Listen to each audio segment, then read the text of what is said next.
Let's learn MuleSoft. Today we will learn about file connector. You can read and write to files using file connector in Mule. You can configure the component differently for read, and you have to configure the component differently for write.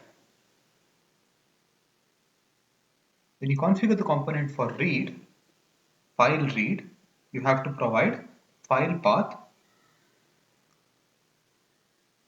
file name regex filter, move to pattern and move to directory are optional.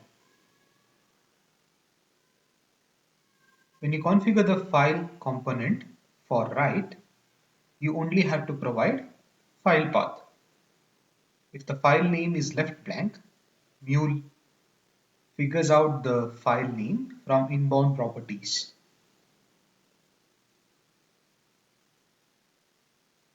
In version 3 of Mule, I have demoed file connector as inbound endpoint and outbound endpoint.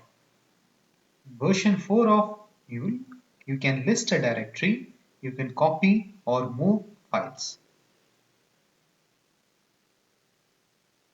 You also have a file listener feature in version 4 which informs you when a new file is created. This is not the same as inbound file endpoint.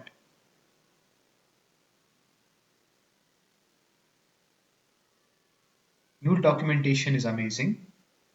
It gives you examples that you can copy, paste, and try for yourself. Refer docs.mulesoft.com during your study. You can download the project source code from my GitHub repository, link in video description.